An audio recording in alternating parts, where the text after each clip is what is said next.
Episode 1 showed us that the month of September shouldn't be overlooked as a time frame to catch up to big bucks. In the states that allow early hunting seasons, sticking to food sources as tight to bedding as possible can produce personal bests and new memories. Following the great cold front action that had a Missouri monarch daylight walking, the evening of September 28th finds Tyler Behlman back on the farm.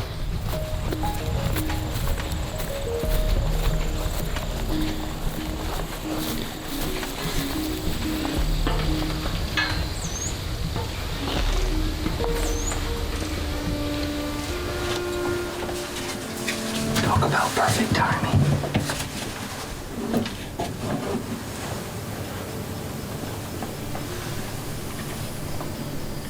Hey guys, it is the evening of September the 28th, and I got my friend Avery out here filming me tonight. Big thanks to him for coming and doing that for us. We got Justin over here on the west side of the farm, and he's in hopes that that Bowser buck shows up over there on the west side like he typically does this time of year. And I'm back on this peninsula stand, hoping that that Crab King deer shows up. He was in here last night. We had an encounter with him, and the pressure's rising. Temperatures are cooled off, and it seems like the deer are already moving well. We encountered that big 4-year-old that I encountered the last time I hunted this peninsula stand. Him and a doe were out here early feeding the beans, and they've just made their way back into the timber. But hopefully the stars align for us tonight. Crab King come out of this north block of timber last night, and he just went the other way, postured another big 4 or 5-year-old buck over there, and he was just off doing his thing. We got out of here unharmed, and we hope that he decides to visit this plot tonight in daylight.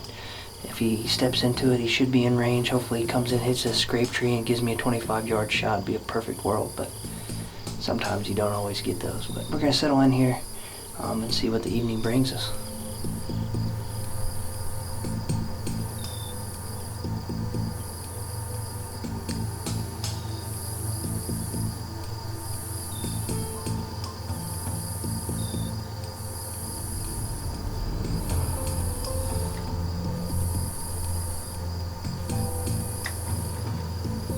While Tyler and Avery keep their eyes fixed on the tree line in front of them, 300 miles to the east in the concrete jungle, father-son duo Joe and Jase Baker are gearing up for the afternoon hunt.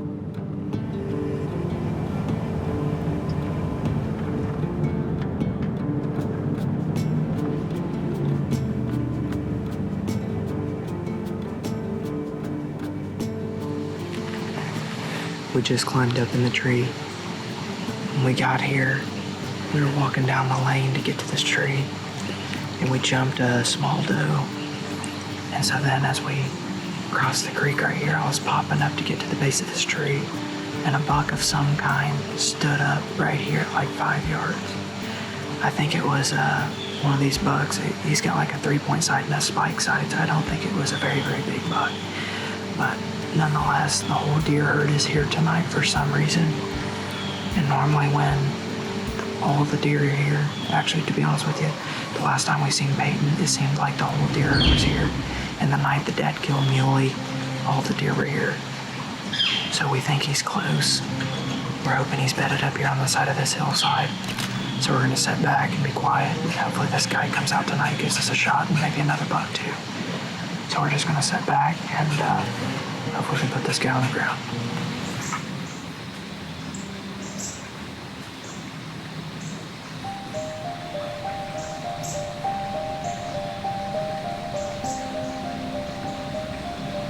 With the sounds of the city filling the air, the deer begin to move, but so far, Peyton is a no-show. Back in northern Missouri, Tyler's hunt is picking up steam.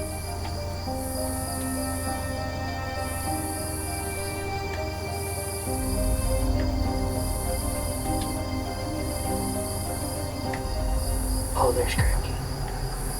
That's Crab King, baby. Let's go. I'll leave these windows, see what it is as long as we can, okay?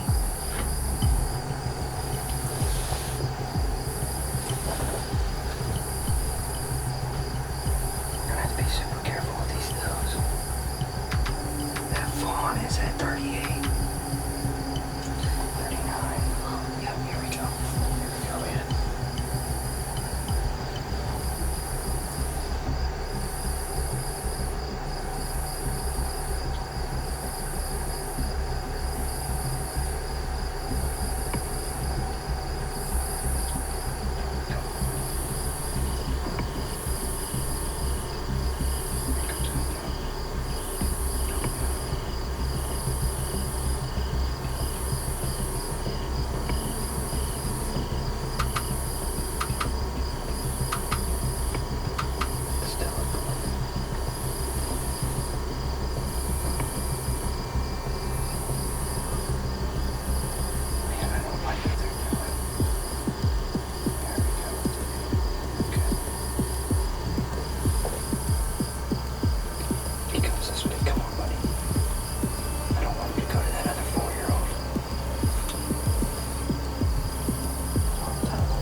Well, my heart rate quickly went up there as that's our #1 target, Crab King. I really thought it was going to happen. I truly did. He worked in here just perfect, took his time, was relaxed, everything was going great. And as you could tell, that 4-year-old stepped out there in the background, caught his attention, and he had to go investigate that. But had him at 40. I'm comfortable at 40. I just I wanted to slow everything down in the moment of truth there, and I let that opportunity get by. But you know, if I would have put a bad shot on him at 40, I would have been kicking myself. So I'm confident. I know he's in this area. He's using it a lot, and he is super comfortable in here. So with any luck at all, in the next few days, he should be back in this plot, and hopefully another opportunity will be in front of us. But we're gonna keep at it here. If anything happens for the rest of the evening here, we'll bring it to you. But if not, thanks for watching Midwest Whitetail.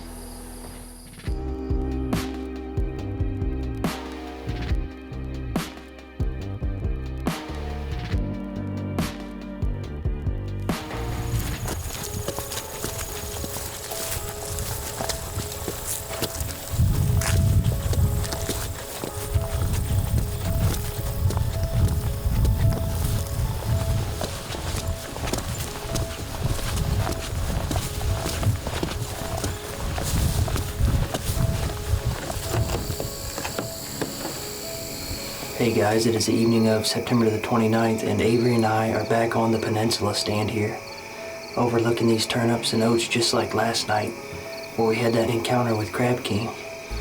We're playing the same cards we played last night, and banking on him coming into this pot again. We feel like we're all over this deer, you know. They get this age for a reason. They can change their patterns at the snap of a finger, but you know, it's a beautiful evening here in central Missouri, and we got a doe out here munching away on some turnips, so we're gonna settle in tight, and hopefully he does the same thing he did last night.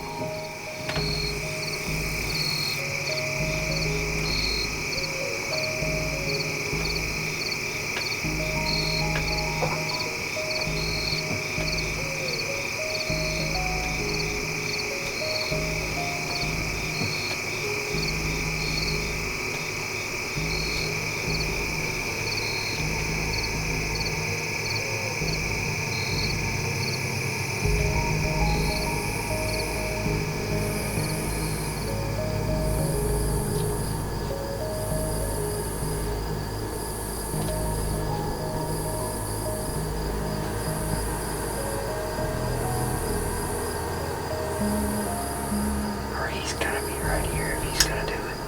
There's somebody along the tree line. 3-year-old. Yep. There he is. There he is, buddy. There he is. That's our guy. That's our guy. We gotta have a strong enough wind.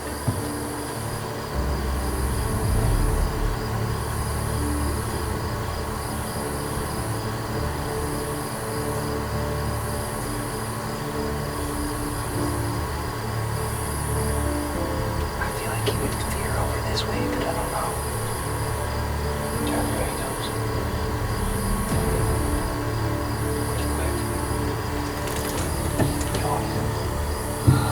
You want him? Avery, are you on him? Yeah, go ahead. Mitt.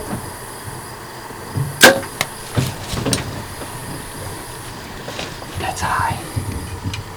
That's high. That's not good. That's not good. Well, that's not what I wanted to see. I know I hit him high, but we're gonna have to give him some time and see what happens here. Everything was perfect. He was getting ready to get straight downwind of us, and he gave me an opportunity, and I sent it a little bit high.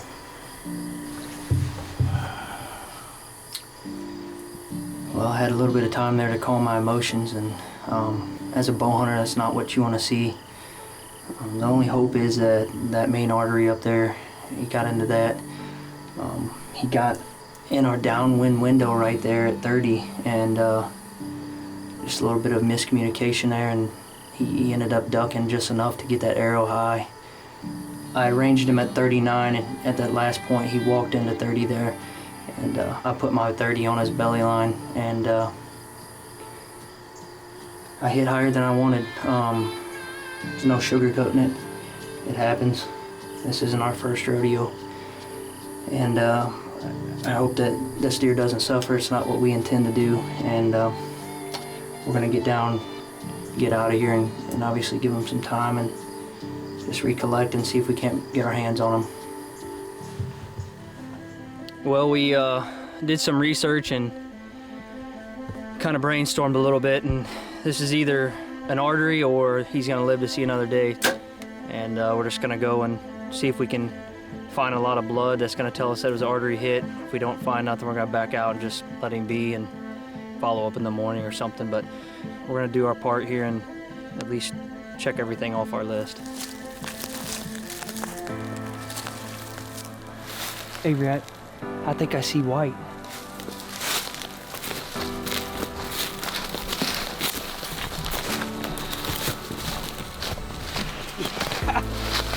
He didn't go nowhere, dude.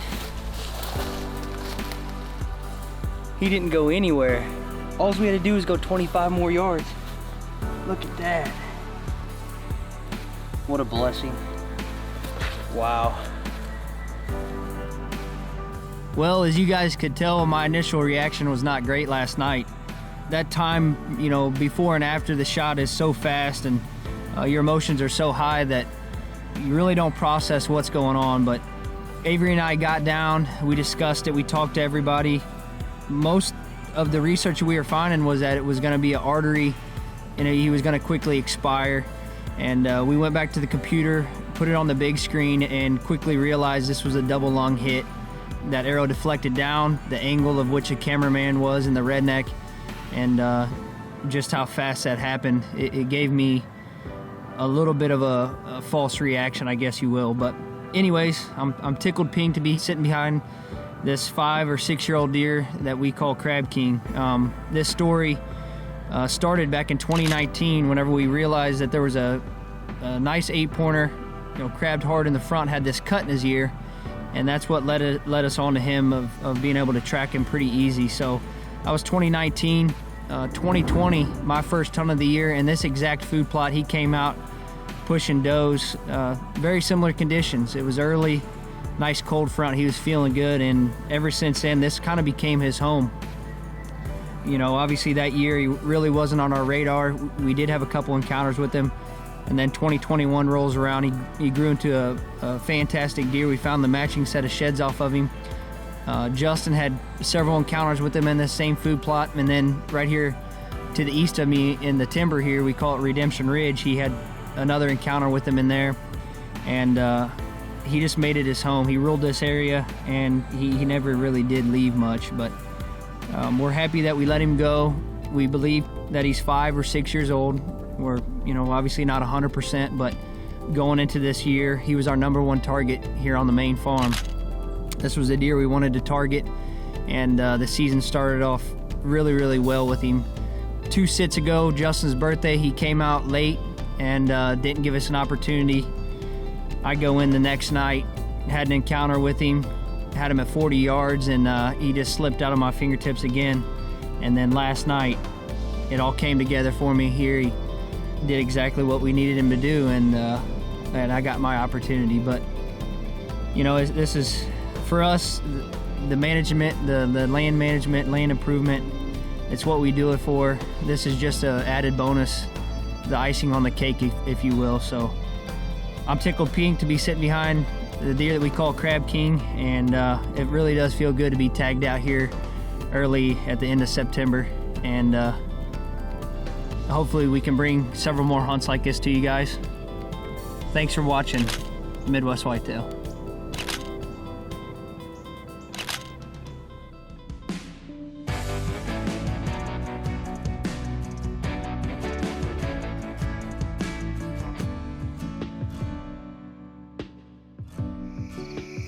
Tyler's cat and mouse chase with the Missouri Monarch ties the bow around the month of September, a gift that just kept on giving in the form of 3 great bucks hitting the ground. He didn't go nowhere, dude. Now for many, the waiting game is finally over and opening day is here. October 1st is normally a national holiday for bow hunters across the state of Iowa, but for our team, things looked a little different this year.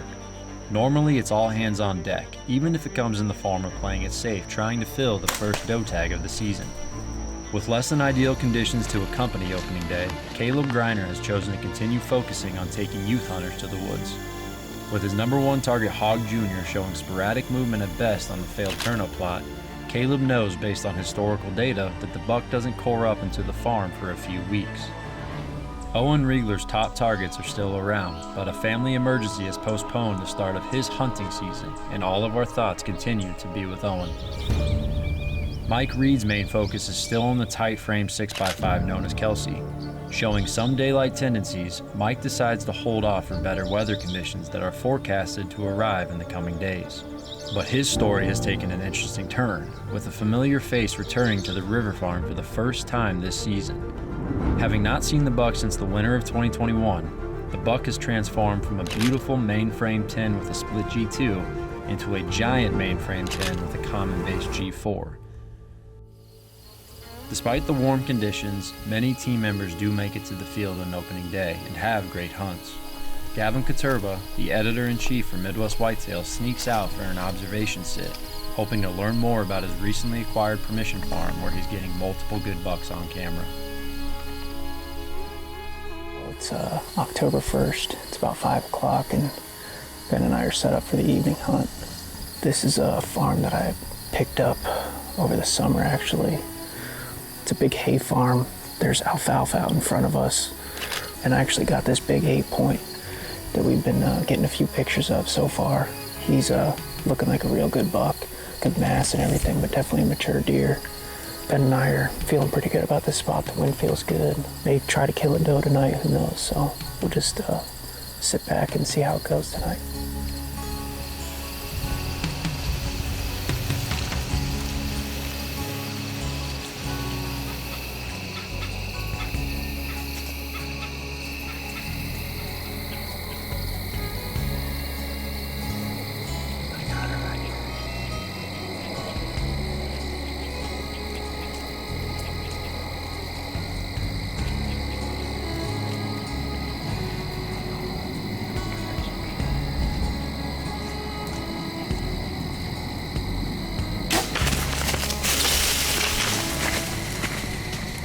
Well, that kind of happened fast.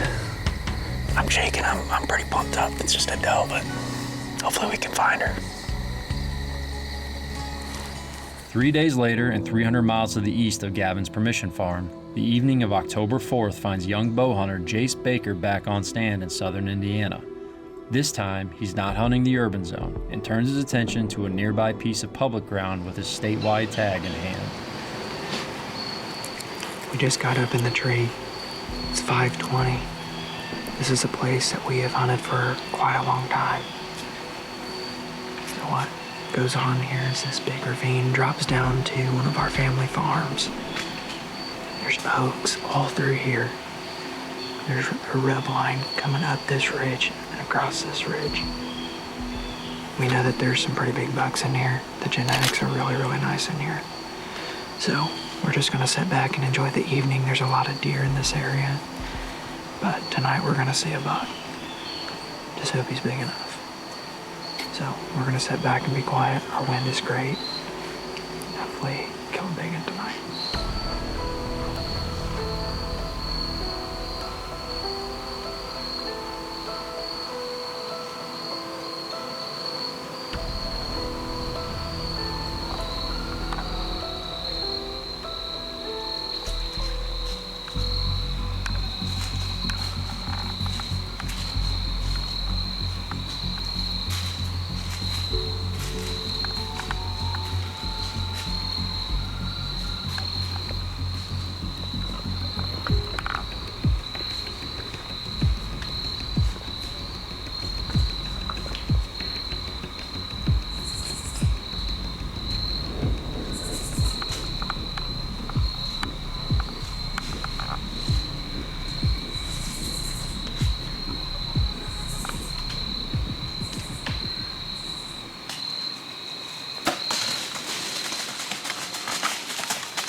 So we just made it back to the truck. I'm gonna kind of give you a brief story of what happened tonight. I heard the stick break, and I looked beyond them, seen some legs, pulled the binos up, seen it was a really, really big deer, and I looked at Dad, I said, shooter coming. So I ranged him, he was 23 yards, and I made the cardinal mistake of shooting him walking. I was afraid to try to stop the deer because I had a doe at 5 yards, and I've waited my whole life to kill a deer that big. And to blow an opportunity possibly on a deer of that caliber, it stings different than about anything I've ever done before. We're gonna come back in the morning and hopefully recover this deer.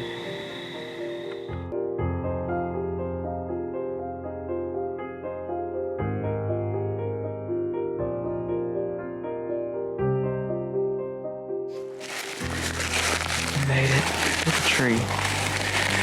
We didn't jump him on the way in. So I guess we'll go over here to the arrow. We're gonna ease down here where he was at last night.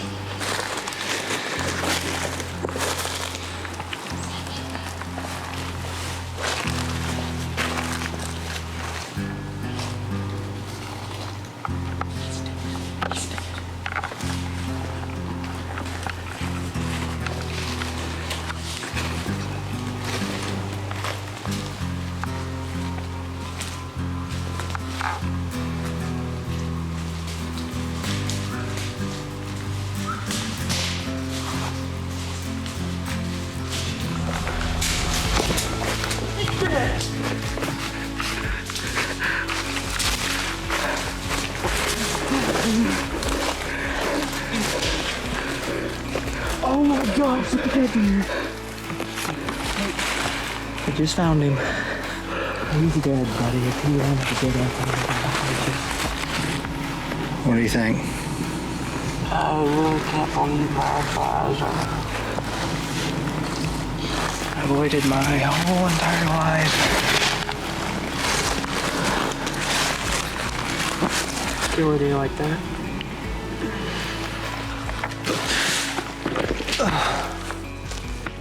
They did it. Here, make some. So we just got him pulled up and propped up here. This deer is absolutely beautiful. This is the biggest deer of my life, by far. I was sneaking up through here to make sure that he had went down and came through that little open bottom. And I thought I could see the hind end of him, got down, pulled up the binos. And at first I thought his head was up, and then as I got to looking, his head was down, and I realized that he had died. So it was a really, really cool story. You know, how me and Dad just, by sheer chance, just wanted to go here just for last night, and this deer came up out of the bottom. This is public land. Anybody could have came and hunted this deer, but I am just absolutely tickled to death with this deer. My biggest deer by far, my biggest bow buck. There's just not much more I can say. I'm kind of honestly a loss for words. It was not the situation you want with a shot like that, and we're gonna get him caped out and get him out of here and catch you on the next one.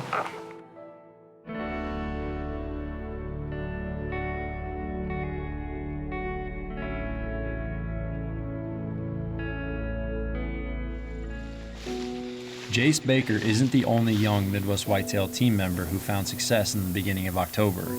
Back in Iowa, Henry Vanderheiden is also on stand with his dad, hoping to shoot his first buck ever. Got him! Let's go! What do you see? That's a deer! That's my deer! It's your first buck. What do you think? Yeah. Oh my He's God. awesome. I'm tickled pink to be sitting behind the deer that we call Crab King. The management, the land management, land improvement, it's what we do it for. This is just an added bonus. Hopefully we can bring several more hunts like this to you guys. I am just absolutely tickled to death with this deer. My biggest deer by far, my biggest bow buck. There's just not much more I can say. I'm kind of honestly a loss for words. As the first few days of October fall in the rear view, the team reflects with plenty of gratitude on the continued early season success. The celebration is brief, however, and focus resets as a major cold front is predicted to barrel towards the Midwest.